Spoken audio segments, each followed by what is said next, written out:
এ ভাড়া নিতেছে রফিক সাহেব। উনি কি এই বাড়ির জমিদারের কোনো কেউ হন? না, কিচ্ছু হয় না। মানে উনি দখল নিচে, ওনার কাছে আমরা ভাড়া দেই, উনি ভাড়া নেয়, ডাকা থাকে। মানে মনে করেন এতদিন উনি আসছিল, এখন আর আসে না। হাসিনায় নামার পরে তেনে উনি আসে না, কিন্তু উনি ম্যানেজার রাখছে, ওই ম্যানেজার আইসা আঙ্গর তেনে ভাড়া নিয়ে যায়। এটি হচ্ছে গোপালদি জমিদার বাড়ি। প্রায় 100 বছরেরও বেশি পুরনো এই জমিদার বাড়ি। এই জমিদার বাড়িটি সদাসদি জমিদার বাড়ি নামেও ব্যাপকভাবে পরিচিত। এই বাড়িটির অবস্থান নারায়ণগঞ্জ জেলার 2500 থানার গোপালদি সদাসদি গ্রামে। এই এলাকায় পাশাপাশি 3 বংশের 3 জন জমিদার ছিলেন, সর্দার, তেলি ও ভূঁইয়া। এই 3 জমিদারের মধ্যে সবচেয়ে বেশি বড় জমিদার ছিলেন সর্দার। দেশ স্বাধীন হওয়ার পর এই বিশাল জমিদারি ছেড়ে সবাই ভারতে চলে যান। পরিত্যক্ত অবস্থায় পড়ে থাকে এই জমিদার বাড়িটি। দর্শক, এই আমার পিছনে যে রুমগুলো দেখতে পাচ্ছেন, এই রুমে কিন্তু এই যে আপা থাকে। আপা, আপনার নাম কি? আমার নাম রাবেয়া। রাবেয়া, কত বছর ধরে এখানে আছেন আপনি? আমি আছি বেশিক্ষণ না, আমি আছি মনে করেন 10 বছরের মতন। 10 বছরের মতো আছেন। আমার বাপের বাড়ি এদিকে সামনে, ওই যে ওই দিকে। আচ্ছা, তো যেহেতু বাপের বাড়ির সামনে এত কিছু থাকার পর এখানে কেন? এখানে পরিস্থিতির শিকারে থাকতে হয় না, মানুষের কত সমস্যা থাকতেই পারে, বাড়ি নাই, তার জন্যই তো আমরা এই জায়গায় আছি। আচ্ছা, এই যে এত বছর এখানে আছেন, কে আপনাদেরকে ভাড়া দিছে, কারাই বা ভাড়া তুলতেছে, একটু আমাদেরকে বলবেন। এ ভাড়া নিতেছে রফিক সাহেব।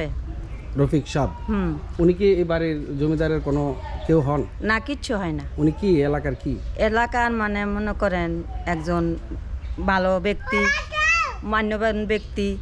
আচ্ছা, মানে উনি দখল নিচে, ওনার কাছে আমরা ভাড়া দেই, উনি ভাড়া নেয়, ডাকা থাকে। আচ্ছা, উনি কোন রাজনৈতিক দলের সাথে সম্পৃক্ত আছে কিনা?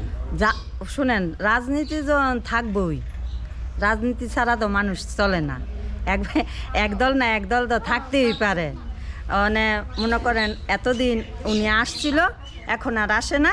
হাসিনায় নামার পরে তেনে উনি আসে না, কিন্তু উনি ম্যানেজার রাখছে, ওই ম্যানেজার আইসা আঙ্গর তেনে ভাড়া নিয়ে যায়। ম্যানেজার কি এলাকাতেই থাকে? হ্যাঁ, না, লক্ষ্যপতি। 2500 মূলত তাঁত শিল্পের জন্য বিখ্যাত। এই অঞ্চলে প্রচুর টেক্সটাইল মিল রয়েছে, যা ব্যাপক কর্মসংস্থানের সৃষ্টি করেছে। দেশের বিভিন্ন অঞ্চল থেকে মানুষ এখানে এসে বসতি স্থাপন করছে। এই নিম্ন আয়ের খেটে খাওয়া মানুষগুলোর বসবাসের স্থান না থাকার কারণে রাজবাড়ী ও তার আশেপাশের এলাকায় দীর্ঘদিন যাবৎ বসবাস করে আসছে। বিগত আওয়ামী লীগ সরকার থাকা অবস্থায় রাজনৈতিক প্রভাব খাটিয়ে 300 থেকে 400 অসহায় পরিবারের কাছ থেকে রফিক নামের এক ব্যক্তি প্রতি মাসে গড় ভাড়া বাবদ লক্ষ লক্ষ টাকা হাতিয়ে নিচ্ছে। আমরা তো এখানে তো থাকতাছি, আমরা তো ভাড়া দেওয়ার মতন ক্ষমতা আমগো নাই। আমগো অনেক কষ্ট হয় ভাড়া দিতে, কিন্তু না দিতে হলে অনেক খারাপ ব্যবহার করে আমগোর লগে, বাবাজি করে তালামার। আচ্ছা, আপনার বাসা কোনটা? আমার বাসা এটা। এই যে টিনের ঘর, এটা কি ওরা করে দিয়েছেন আপনাদের? আপনারা নিজেরা করে লইছেন, আবার আপনাদের কাছ থেকে ভাড়া নিতে চাইতেছে। আচ্ছা, তো এখানে কি সবাই কি নিজেরাই করে নিছে? আচ্ছা, এই বাড়ি করে এখানে তারা বসতি স্থাপন করেছে। যদিও এই সম্পত্তিগুলো কিন্তু জমিদারের বাড়ির অংশ। প্রকৃতপক্ষে এই জমিদারের উত্তরসূরি যারা রয়েছে তারা কিন্তু সবাই কিন্তু ইন্ডিয়াতে চলে গেছে। তো এই পরিত্যক্ত বাড়িটাতেই এখন আবাসস্থল হয়েছে। আর এখানে যারা রয়েছে সব সাধারণ নিম্ন আয়ের মানুষ, খেটে খাওয়া মানুষ। অন্ততপক্ষে এই লোকদের কথা বিচার বিবেচনা করে প্রশাসন একটি কার্যকরী পদক্ষেপ নেবেন। অবশ্যই প্রত্নতাত্ত্বিক অধিদপ্তর সর্বদা তাদের কাছে নথি থাকে যে কোথায় কোথায় জমিদার বাড়ি রয়েছে।